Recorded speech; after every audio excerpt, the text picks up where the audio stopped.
வணக்கம் மக்களே, welcome to the ஃபென்டஸ் show. இன்னைக்கு ஷோல நம்ம பார்க்க போகிறது கிளீனர் அப்படின்ற இங்கிலீஷ் மூவியோட ரிவ்யூ. இந்த படம் பார்த்தீங்கன்னா லயன்ஸ் கேட் ப்ளே ஓடிடி ஆப்பில் அவைலபிளாக இருக்குது, தமிழ் டப்பிங்லேயுமே அவைலபிளாக இருக்குது. இந்த படம் ஒரு ஹாஸ்டேஜ் த்ரில்லர் அப்படின்ற மாதிரி எடுத்திருப்பாங்க. இந்த படத்தோட கதை அப்படின்னு பார்த்தீங்கன்னா, நம்ம ஹீரோயின் இந்த உயரமான பில்டிங்லலாம் ஏறி அதில் இருக்கிற கண்ணாடியை துடைக்கிறது அப்படின்ற மாதிரியான ஒரு வேலையை பார்த்துட்டு இருக்காங்க.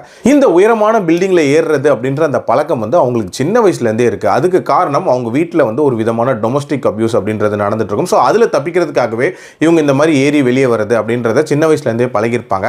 ப்ரெசென்ட்டில் அதை ஒரு ப்ரொஃபஷனாகவே பண்ணிட்டு இருக்காங்க. இதுக்கு முன்னாடி இவங்க வந்து ஒரு எக்ஸ் சோல்ஜராகவும் இருந்திருப்பாங்க. இவங்களுக்கு ஒரு பிரதர் ஒருத்தர் இருப்பான், மைக்கேல்ட்டு. அவன் ஒரு விதமான ஆட்டிசம் கலந்த ஒரு நேச்சர் அப்படின்னே சொல்லலாம்.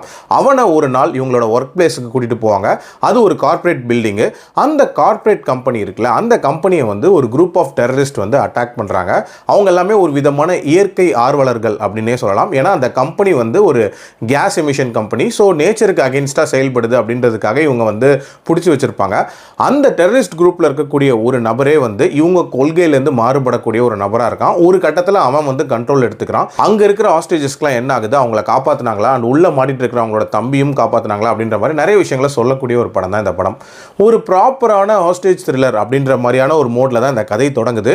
இன்ஃபேக்ட் உள்ளே இருக்கிறவங்களெல்லாம் இவங்க எப்படி வந்து பிணைய கைதிகளாக பிடிக்கிறாங்க அப்படின்ற அந்த சீக்வன்ஸ் அப்படின்றது நல்லாவே எடுத்திருந்தாங்க. அதே மாதிரி நம்ம ஹீரோயின்கான அந்த பேக் ஸ்டோரி அண்ட் டீடைலிங் இதெல்லாமே ஓரளவுக்கு லாஜிக்கலாக கனெக்ட் பண்ணியிருந்தாங்க அப்படின்னே சொல்லலாம். ஆல்சோ அந்த டெரரிஸ்ட் கேங் இருக்காங்களா, அவங்களுக்குள்ளே ஒரு ஸ்பிளிட் ஏற்படுது. ஸோ இதுக்கப்புறம் என்ன நடக்க போகுது அப்படின்ற மாதிரியான பரபரப்புலாம் இருந்துச்சு. பட் அந்த ரெஸ்கியூ மிஷன் அப்படின்ற ஒரு மோட்குள்ளே போவாங்களே, அந்த போர்ஷன்ஸ் அப்படின்றது பெரிய லெவலில் எக்ஸைட்டிங்காக எடுக்கல அப்படின்னே சொல்லலாம். ஒரு ரொட்டீனான படங்களில் பார்த்த மாதிரியான சீக்வன்சஸ் தான் இருந்துச்சு. பெரிய லெவலில் பரபரப்பு இல்லை அண்ட் புதுமை அப்படின்றதும் கம்மியாக இருந்துச்சு. கண்டிப்பாக அந்த போர்ஷன்ஸ்லாம் பெட்டராகவே பண்ணியிருந்திருக்கலாம். ஆல்சோ கிளைமேக்ஸ் இப்படி தான் முடிய போகுது அப்படின்றதும் ரொம்ப ப்ரெடிக்டபிளாக இருந்துச்சு அப்படின்னே சொல்லலாம். அதே மாதிரி தான் போய் முடியும். நல்ல தொடங்கின ஒரு படம். ஸோ கொண்டு போன விதம் அப்படின்றது பெட்டராக இருந்தால் இந்த படம் வந்து சூப்பரான படமாகவே இருந்திருக்கும். இப்போதைக்கு ஒரு ஓகேஷ் வாட்ச் தான். என்னோட ரேட்டிங் இந்த படத்துக்கு 2.75 out of 5.